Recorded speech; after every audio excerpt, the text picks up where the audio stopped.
Hey guys, what's up? This is going to be my first fight prediction betting video. I hope you guys like it and will subscribe. I will give you my personal thoughts on how to bet for each event, and hopefully we can win some money together. I have actually made quite a lot of money betting on MMA. So let's get started. First of all, we have Mike Grundy versus Narimani.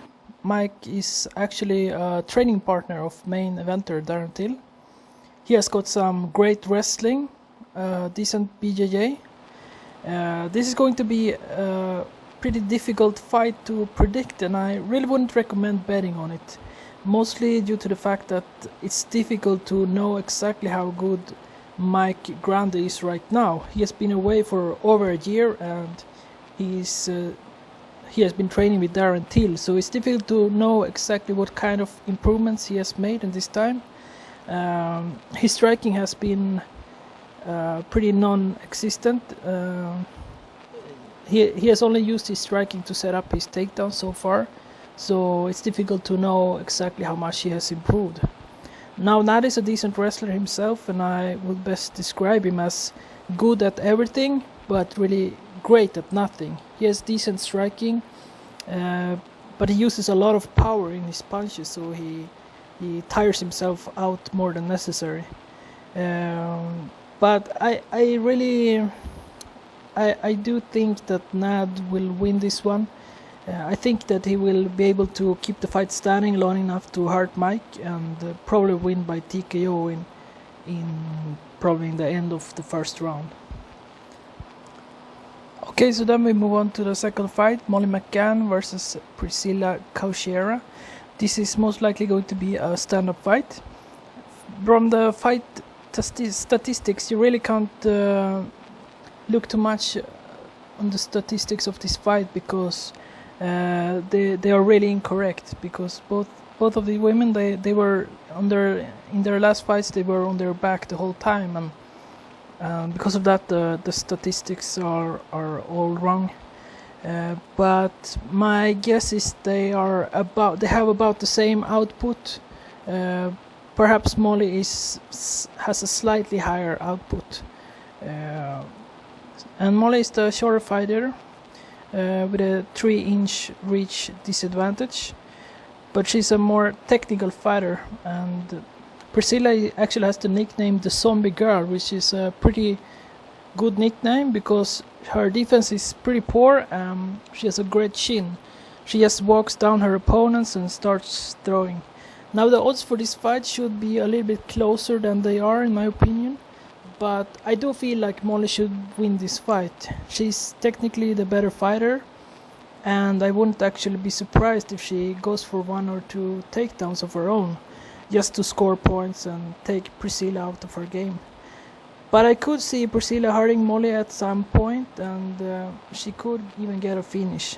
I doubt Molly is going to be able to finish Priscilla and go 3 rounds standing as Priscilla is going to be dangerous. She could very well get caught at some point. But the likely scenario is that Molly is going to manage to stay away from Priscilla's powerful striking and outpoint her. But I really wouldn't recommend betting on this fight. But I have Molly winning by...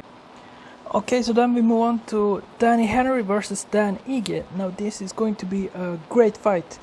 It's going to be really a war. It could possibly be even fight of the night. Dan Henry is a really complete fighter. He has great BJJ and fast improving striking. Combine that with a chin that is almost indestructible and a significant strike output of 6 strikes per minute, and you have a fantastic fighter. The way that he finished Hakim in his last fight was really impressive. Now he's fighting a BJJ black belt in Dan Ige, who he himself is a very complete fighter. Perhaps even more so than Dan in some ways. Ige's greatest advantage in this fight is going to be his wrestling. But then again, Danny has a very decent BJJ himself and a decent takedown defense. So this is another hard fight to predict. The odds favor Ige, and I do think he should be the favorite also, but he did gas some in his last fight. But he looks to be in even better shape now. But Danny is going to keep on insane pace from start to finish. If Ige is unable to keep up and control Danny at times on the mat, he may be in trouble. But I do think that Ige will be able to control Danny and win a decision in this fight. But I could definitely see Danny winning this if he can stop the takedowns. It could become a really short night for Ige. Danny may be slightly less technical boxer, but he will probably hurt Ige sooner or later if Ige is unable to keep the fight on the mat, at least for parts of the fight. So my prediction is that Ige wins a close decision and is able to control Danny long enough to win the fight. But I wouldn't really recommend betting on this fight either. Now next up we have another great matchup in Tom Breese versus Ian Heinisch. Tom Breese is a BJJ black belt with a great boxing. He's fighting Ian Heinisch, who is a really athletic fighter with a lot of explosive power. He moves in and out really fast and has some really dangerous ground and pound if he takes you down. Now in this fight I definitely favor Breese to win this fight. He has a significant strike output of 3.85, which is pretty good, and a really good boxing defense. He is the more technical fighter with a good fast counters and good body kicks. If he gets taken down, he's great at reversing the position using his BJJ black belt skills, going for knee bars and wounding up on top of his opponent. Now there are some ways that Ian could win this, but I do think Tom Breese should be a clear favorite in this fight. Ian could hurt Breese if he fakes a takedown and throw overhand right, or maybe able to tire Breese out against the cage and work for takedowns, and just pressing him up against the cage to tire him out. However, I see Tom being able to keep Ian at a distance a lot of the fight and hurting him with the jab, counters, body kicks. I could see him getting taken down at some point, but I think he will be able to get up pretty fast or reverse the position. So this fight I'm laying down some money on Tom Breese to win. I think he will probably win by decision since Ian is a really tough fighter. Next up we have Nikolai Narimani versus Safarov. Now the odds on this fight feels pretty off actually, although it's partly because Safarov has lost his 2 last UFC fights, but he did show many good moments in those fights. He had Tyson Pedro in a lot of trouble and he got some nice takedowns also. Now Nikolai has some really nice wrestling and throws and he's a really dangerous guy, but I do think I would definitely favor Safarov to win this fight. He has a 4-inch reach advantage and definitely has the better striking, and he has some good takedowns of his own. Now Nikolai feels very untested and it's hard to tell exactly how good he's going to perform, and it's hard to tell how Safarov is going to perform also after losing 2 UFC fights in a row. But I do feel like Safarov will pick Nikolai apart from distance and probably get the TKO, maybe in round 1 or possibly round 2. But Nikolai does have a lot of power, so Safarov needs to be careful. But I do favor Safarov, and if Tom Breese wins his fight, I may put perhaps half of the winnings of that fight on Safarov to win. Okay, so next up we have Mark Diakis versus Joe Duffy. This is another great fight, but Mark is a really difficult fighter to bet on because he can form really different from fight to fight. I'm leaning towards Duffy to win this one with jabs and better technical boxing than Mark. Mark has some really nice takedowns, but Duffy has got really good BJJ, so he should be careful playing around on the ground with Duffy. Duffy is also a black belt in Taekwondo and fights out of the TriStar gym, so he probably has a pretty good game plan for this fight. He is probably going to press Mark and keep him up against the cage with jabs and kicks and limit his space. Diakis has been known to perform really bad when he gets pressured, and and you cut off the cage for him. So my prediction is that Duffy is going to win this one by decision, but I actually wouldn't bet on this fight either, because Mark is a really dangerous fighter, and he's probably going to come in really well prepared for this fight.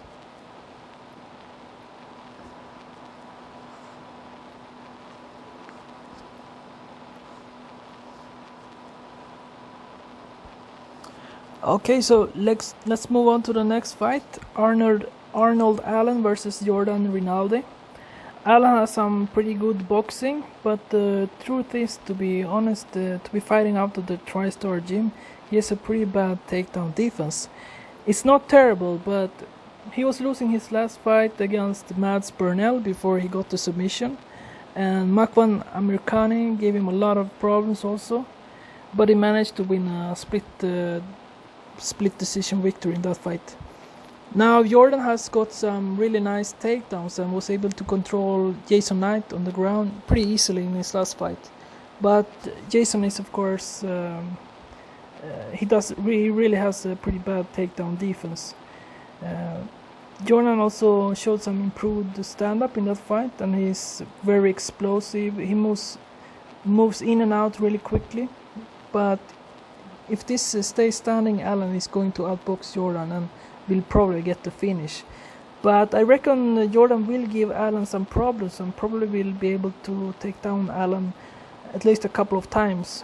But I think Allen is going to be able to keep it on the feet at least long enough to win 2 rounds. So my prediction is that Allen is going to win this fight by decision, but I wouldn't recommend betting on this fight either. It could be a closer fight. Okay, so next up we have Jack Marshman versus John Phillips. This is probably going to be a pretty straightforward fight. Phillips will pressure and look for a KO, and Marshman will move around, land the jabs and counters. Now it's not impossible that Marshman will get caught at some point, but I think he will be able to win this one. I don't recommend betting on this fight either, but I think that Jack Marshman should be able to not get himself knocked out.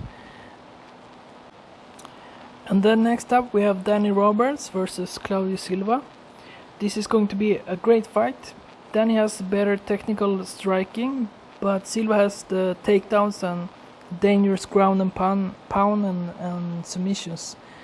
Danny usually gasses pretty quickly and gets less technical and sloppy pretty fast. So I think that Silva should be able to take Danny down in the second round, if not in the end of the first round, if he just keeps pressuring Roberts, which I think he will do.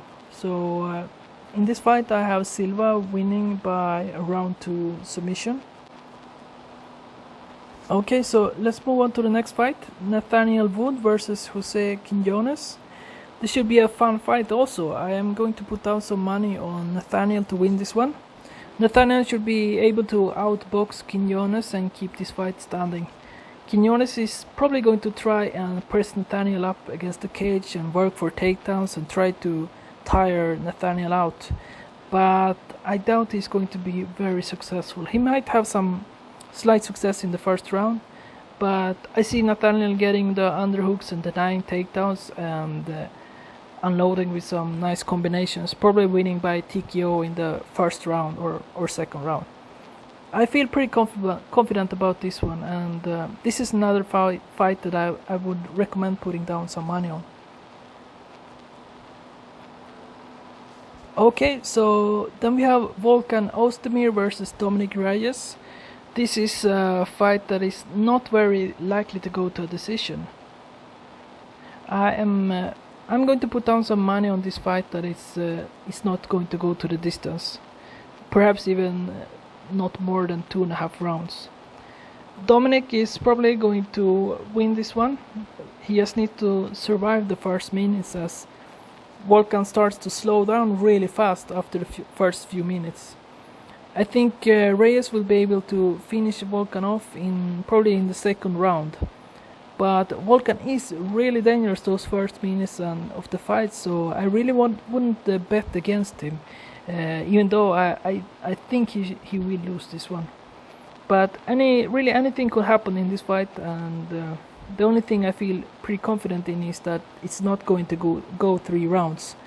One of these guys is going to get TKO'd. Okay, so next up we have the co-main event, Leon Edwards versus Gunnar Nelson. Gunnar came back with a pretty strong performance in his last fight. It looked like he was actually going to lose the fight, but then he managed to get on top of Alex, and from there it was a pretty easy finish for him. Edwards is going to have to be really careful so that Gunnar doesn't take him down in the first round. Gunnar is so dangerous if he gets on top of you. Usually it's the beginning of the end. But Gunnar has shown in the past that he gasses pretty fast, and he did the same in his last fight, but he managed to get the win in that one. So if Edwards can just manage to not get taken down in the first round, I think he's going to win this. In my opinion, he has the better striking. He's more technical. Nelson has those fast, explosive attacks. He is really dangerous, but Edwards is more technical, and he should be able to win this one. I believe Edwards probably will take this one by TKO late in the second round. And then we have Darren Till versus Masvidal. Nice to see both of these guys back in action. Till is probably going to be picking his shots and trying to land something big, moving in and out before Masvidal gets his hands on him. Masvidal will probably try to chase Till down, but I reckon Till is going to be too fast for Masvidal, moving out of range with his with his good movements and landing strikes from distance the whole fight. I could see Masvidal getting Till in trouble perhaps 1 or 2 times, especially in the first round. But as the fight moves on, I think Till will be taking over more and more. So I got Darren Till by decision in this fight.